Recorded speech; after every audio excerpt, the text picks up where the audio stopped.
સદુપયોગ કરો, વાણીનો સદુપયોગ કરો, મરણ સુધરશે. ભાગવત મરણ સુધારે છે. ભાગવતની કથા અમર છે. અમર કથાનો જે આશ્રય લે તે અમર બને છે. પરીક્ષિત અને સુખદેવજી મહારાજ અમર છે. જે એક આસન પર બેસીને સુંદર મજાની ભાગવત કથા 7 દિવસ સાંભળે એ અમર બને છે. પણ વચ્ચે વચ્ચે ઊભા ન થાવ તો, અને વચ્ચે આપણે ઊભા થઈએ, બીજાનું ધ્યાન આપણી પર ખેંચાય, એ પણ આપણને પાપ છે. એટલે વચ્ચે ઊભું થવું નહીં. કોઈ માણસ એક ધ્યાને કથા સાંભળતા હોય અને વચ્ચે આપણે ઊભા થઈને આપણે દર્શન કરવા જઈએ, આપણે વચ્ચે થઈને પાણી પીવા જઈએ, બીજાનું દ્રષ્ટિ આપણા ઉપર જાય અને એને દ્રષ્ટિમાં સાંભળવામાં વિક્ષેપ પડે, એ આપણને દોષ લાગે. એટલે કથા એક આસન પર બેસી શાંતિથી સાંભળવી. પરીક્ષિત અને સુખદેવજી મહારાજ એક આસને કથા સાંભળતા હતા, એટલે એ અમર બન્યા છે. વ્યાસ આશ્રમમાં ભાગવતજીના આરંભમાં પૂજન માટે વ્યાસજીએ ગણપતિ મહારાજનું આહ્વાન કર્યું. એટલે ગણપતિ મહારાજ પ્રગટ થયા. વ્યાસજીએ કહ્યું, મારે ભાગવત શાસ્ત્રની રચના કરવી છે, પરંતુ લખે કોણ? ગણપતિ મહારાજ કહે, હું લખવા તૈયાર છું, પરંતુ હું એક ક્ષણ પણ નવરો નહીં બેસું. ગણપતિનું વાહન ઉંદર છે. ઉંદર એટલે ઉદ્યોગ.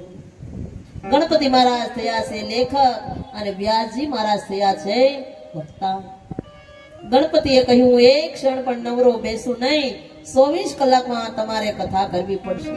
ત્યારે વ્યાસજીએ કહ્યું કે હું જે બોલું તે યોગ્ય છે કે અયોગ્ય તે સમજી વિચારીને લખજો. 100 શ્લોક પૂરા થાય ત્યારે વ્યાસજીએ એક કૂટ શ્લોક એટલે અઘરો શ્લોક મૂકે. ગણપતિ તેનો વિચાર કરવામાં રહે એટલામાં વ્યાસજી પોતાના બીજા કાર્યો બતાવી દે.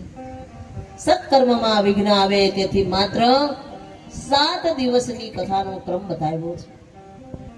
સંકાદિક કથા 1000 દિવસ ચાલેલી. વિઘ્ન ન આવે તે માટે વ્યાસજી પ્રથમ ગણેશાય નમ કહી ગણપતિ મહારાજને વંદન કરે છે. તે પછી સરસ્વતીને વંદન કરે છે. સરસ્વતીની કૃપાથી મનુષ્યમાં સમજ આવે છે. તે પછી સદગુરુને વંદન કરે છે.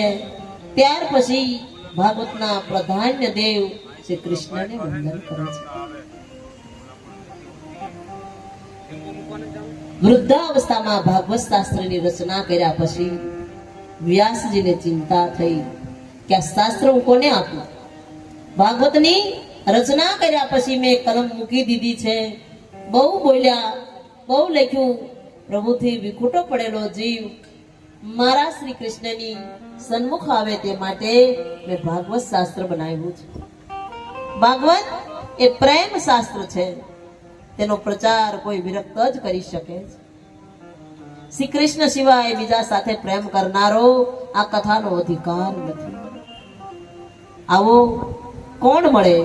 સંસાર સુખ ભોગવ્યા પછી ઘણાને વૈરાગ આવે છે, પણ જન્મથી વૈરાગ હોય તેવા કોણ મળે?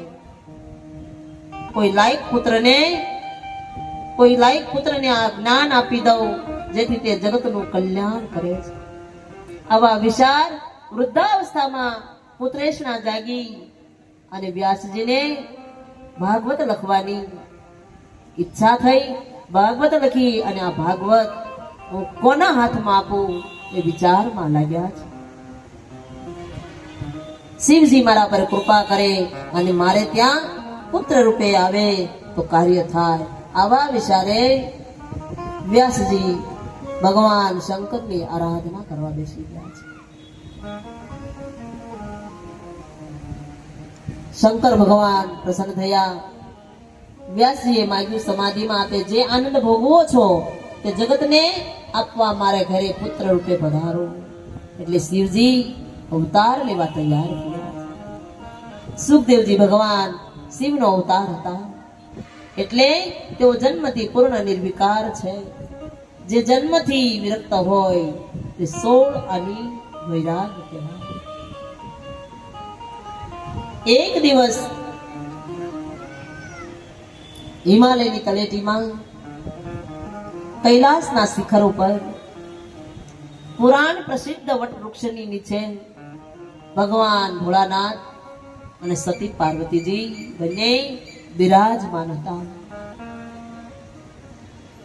બંને ભગવાનનું ભજન કરે ને સુંદર મજાનું જીવન વિતાવતા હતા. ભગવાન ભોળાનાથ ત્યાંથી થોડે દૂર તપસ્યા કરવા જતા રહ્યા. સતી પાર્વતીજી હિમાલયમાં કૈલાસના શિખર પર એકલા હતા. એટલામાં કે ફરતા ફરતા નારદજી પધાર્યા છે. નારદજી આવ્યા એટલે નારદજીએ સતી પાર્વતીજીને પૂછ્યું કે સતી, ભગવાન ભોળાનાથ ક્યાં ગયા છે? ત્યારે સતી કહેવા લાગ્યા, ભગવાન ભોળાનાથ તપસ્યા કરવા ગયા છે. ભગવાન ભોળાનાથ તપસ્યા કરવા ગયા એ વાત સાચી છે, પણ એ તમારા પતિદેવ છે તો તમને બધી જ વાત કહેતા હશે. ત્યારે સતી કહેવા લાગ્યા કે તમે કહેવા શું માંગો છો? એ મારા પતિદેવ છે એટલે મને બધી વાત કહે જ.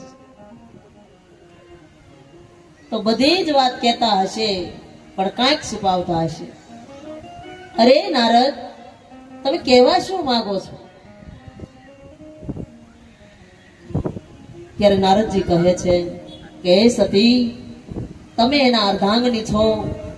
ભગવાન ભોળાનાથ તમારા પતિદેવ છે. એ તમને બધી જ વાત કરતા હશે, પરંતુ તો તમને એ પણ ખબર હશે ને કે ભગવાન ભોળાનાથે જે ગળામાં 108 મુંડ માળા પહેરી છે, એ મુંડ માળાના મણકામાં જે મુંડો ખોપરા છે એ શેના છે? ત્યારે સતી પાર્વતીજી કહેવા લાગ્યા કે ના, એ મને ખબર નથી. સતી પાર્વતીજીના મનમાં ક્રોધ વ્યાપી ગયો કે ભગવાનને હું બધી વાત કહું અને ભગવાને મારાથી વાત છુપાવી, મને કહ્યું નહીં. ભગવાન આવે એટલી વાર છે. સતી આમ જાય, ઘરના કોઈ કામ કરે નહીં અને ભગવાન ભોળાનાથ થોડી વારમાં આવ્યા છે. ભગવાન ભોળાનાથ આવ્યા એટલે સતીના ચહેરા ઉપર જોયું ને એટલે ખબર પડી ગઈ. અને જે હોશિયાર માણસ હોય ને, કોઈના ચહેરા ઉપર જોવે ને એટલે ચહેરાથી વાંસી લે. કોઈના કપાળની રેખાથી, કોઈની આંખથી, કોઈના તાલકાથી, કોઈના ચહેરા જોઈને એને ખબર પડી જાય. તમે સામાન્ય બહુ હોશિયાર નહીં હો, પણ સામાન્ય માણસ હોય ને એને પણ ખબર પડી જાય. તમારા ઘરે કોઈ બાજુવાળા આવીને ઝઘડો કરીને આવે એટલે તમે કેમ ઉદાસ છો, કાંઈ છે, કાંઈ થયું છે, તરત પૂછી લો. કારણ કે એના ચહેરો જોઈ અને તમને ખબર પડી જાય. અહીંયા ભગવાન ભોળાનાથ સતીનો ચહેરો જોઈને તો ભગવાન હતા દેવોના દેવ મહાદેવ. अरे शिव के शरण में आजा, भोले के शरण में आजा, शिव के